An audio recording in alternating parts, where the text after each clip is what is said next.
amusenyu we byamusobako amusasulemu ebisinga okuwulira lwali lwa Friday nemugaa nti njala okugenda mu kyalo naye mataata nti nindamu nesooti kati kusana yali ngenda kuba simu naye akamwemu te njikuba akawungezi tegenda okugijjako nga okuba esimu nga amaze okufa kansanze nebasoboka waso yankubidde esimu beva kubanga manyi bulungi nagamba Isma mutabani bamukoze eki bamukubye amasasi nenkuma nga sina kyakukola era neŋŋaana okuvaawo ka ono kyamanire n'abatobe nebasitudde ne bagenda balabe kusa ekiki ekiriyo atera okubayita embizi ezamusse ziri eyo zigamba laba kye twakoze kino ebifaananyi byolaba byebyo njagala kubanga ndaba mwana muwala nampijja eyongera okubanga atusiigira ekifaananyi n'okutulaga ki ekigenda mu maaso saidi zeri muganda wange ewa ezana omulambo gwa omugenzi Isma ne gumaze okubanga gujjibwa wali ebukoto ku funeral home gutuusiddwa eri ewaka ogenda okubanga gusaalirwa and of course atwalibwe eri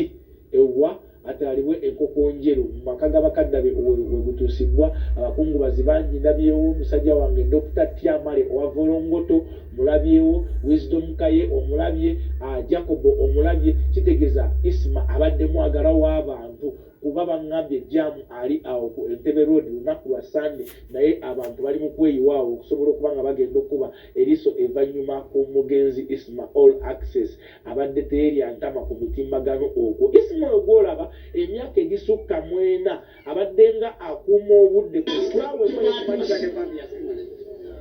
essaawa emu namba ku makya ng'agezako kubanga akubuulira ebintu nga bitambula mu ggwanga Uganda okuva ku Monday mpaka ku Monday kitegeeza nti muganda wange abadde akola nga leediyo ku makya ng'akeera okutuyana okwo abadde agezako kubanga influencinga oba agezako okwagazisa kampuni nyingi nga mwagezako okubanga ajja akasente ke guno omulimu ogw'okugera ku mitimbagano abadde akikola kwagala naye omulimu gwe omutongole abadde musiizi wa langi era abamu ku bakasitoma be kwe kubadde musajja mukulu Amisti Gundu eyamuwa eri Amvirazi eri kampuni ya agroprocess wali ku express okubanga agisiiga Pastor Kakande abadde y'omu ku bakiraaya nti be Isma musajja muisiramu naye olaba nti akolagana n'abantu abalala nti Pastor Kayanja Pastor okutuuka okumwesiganamu omulimu ogwo ekitegeeza abadde musajja mwesimbu era musajja w'abantu woyongera okulaba okwagala kwa Isma genda ku mutimbagano konna olabe tewali ggulire lyonna litambula apart from okufa kwa Isma kugamba nti tusaba Mukama Katonda amuwe ekyomululo eky'emirembe twagala kwegatta ku baganda baffe abali ezzana bagole okubanga batuwa ekigenda mu maaso owange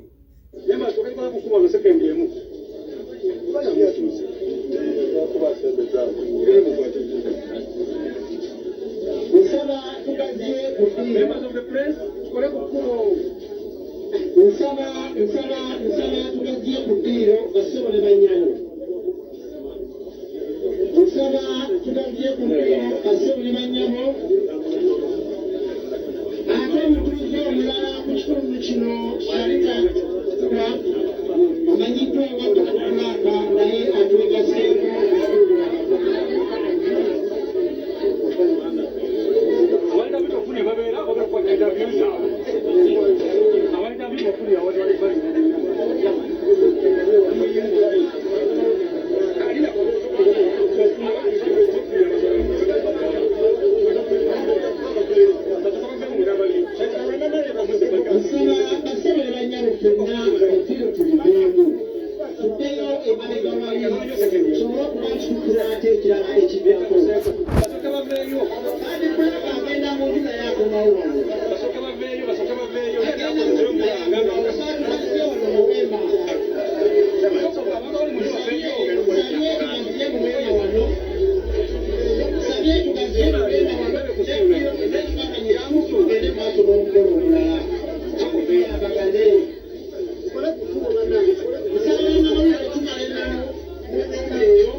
n'Isma yatukoze bubi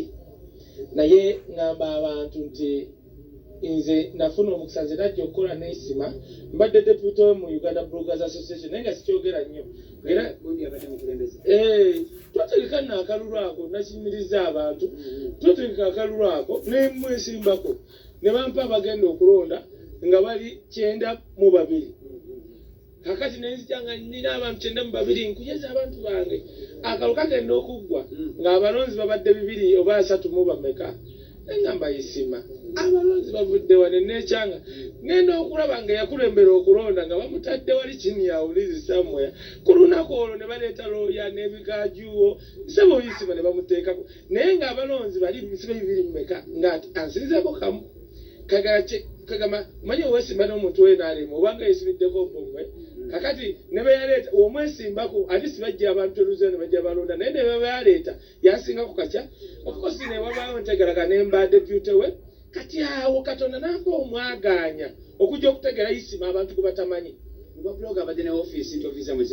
yes kakati labayo bazija ku market simanyi because of it street something ekizimbe mbere kigenda nga munga kipya era minister oyo bali omusi bwe bamu ku bantu wa computer na bitya of course kati abamu nga tulina gye tukolera naye nga abaana abamu abagala okuyiga blogging internet na bikoze ebitya byonna nga weebiri njagala okubaza gavumenti ku ekyo Isima mbadde muyita big eye natambulako ne big eye ne tugenda eyo ennyonta ng'etuluma omuyimbi big eye oyo n'agaana okunywa omwenge nakyewuunya nga n'ennyonta ekola ki nendaba big eye oyo nga muvubuka anyirira akola ki naye ng'alina eddiini Isima ng'ojjeko be mbadde mulaba mulabyeko ng'ayagala eddiini ng'asaala ayina bitye oyo omusajja gw'olaba era yaŋŋamba kaye nejjusa mu bulamu bwange vidiyo gye nakola eri oba yali ggulu yagamba abantu simanyi kibitya nemugamba ogambe nanga njejjusa kati omuntu ffe ab'ekkanisa nze akuliddeko mu kkanisa siri mutuukirivu nnyo omuntu anga nejjusa kitegeeza oba omulekedde Katonda we kati nze ani asobola obutamusonyiwa olala naŋŋamba kaye vidiyo gye nakola ku mwana wa His Excellency Bobi Wine wo Solomon yali entwala naye kimanyi kaye Katonda nze anjagala okusinga gwe nemugamba atya tyanti baali bantwala laba mu wiiki eyo sipiika waafa nemuga sipiika naafa nangamba nti Katonda anjagala kati Isima nga ye muntu akola ekintu najje n'akwenenyeza era nga nze muyita big eye oba kamiliyoni oyo mulaba ajja bweti neyenenyeza omuntu era afukamiddeko emirundi 3 nga yenenyeza Bobi Wine ne ku stage kati kyengezako kugamba yes abantu babadde balaba Isima ayogera naye waliwo obulamu mwe bwe mutasobodde kulaba kyenkugamba nti abadde munnaddiini musiraamu nno ebyaddala abadde yejjusa ku nsobi z'akoze naye ngambye abantu amaanyi agamu aga President Museveni agamanyiddwa President Museveni is so tolerant ye musajja agumiikiriza ekyo ekintu ngamba nnyo nakigamba Balamu nti gamba abeemuke n'abalala bayiga amaanyi ga President Museveni ekimu ku maanyi ge bugumiikiriza President Museveni ye muntu agamba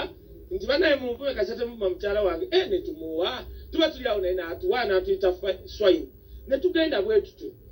Uganda eno tubadde tumanyidde okwegumiikiriza nze mbadde nkola ne Isima nga nkimanyi weenaale nganze ndi wano nze ndi an official spokesperson wa family ya Bobby official era nga nkimanyi we agree to disagree however njagala okugamba abantu Uganda eno ffe tukulidde ku musingi gw'empisa gw'obwakatonda naye ekizibu Uganda kyeyina tulina kati abasumba nga kibabuulira ku butuuti mukyala wange mwagala asimanyi ono akola bwati yalwala ebikulukuto ababuulira visa genda mu Amerika n'ebiringa ebyo sata ffe enjiri gye twawulira eyatunyweza yali bweti kujjukiza lunaku lwoli tunula mu maaso ga Katonda mwesimbamu baatubuulira abo Alex Mitala abo bakayanja baserwadda enjiri gye baatubuulira kutuyigiriza ntisa ya Mukama natuyigiriza kino nyina kino kyendeeta natuyigiriza kino nti waliyo sitaani ne Katonda waliyo genda neggulu njagala okugamba abantu abatta abantu waliwo olunaku lwogenda okumira mu maaso ga Katonda ng'omwesimbemu akubuuza ebibuuzo nze nagambye abantu njagala okigamba abantu abandaba nze nyina akaana kamu nakakebesa DNA nze buli wenkeera nejjusa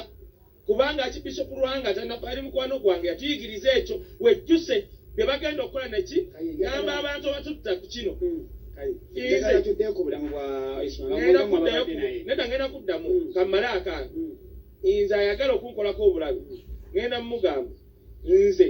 wenfanga n'amanno kati omuntu yenna n'aleeta omwana tuwa wisdom jeni owange namugimukola dda kuba jjo jijja era nze nkera kwejjusa sigenda kendeezaamu kwogera bye mbadde njogera nganze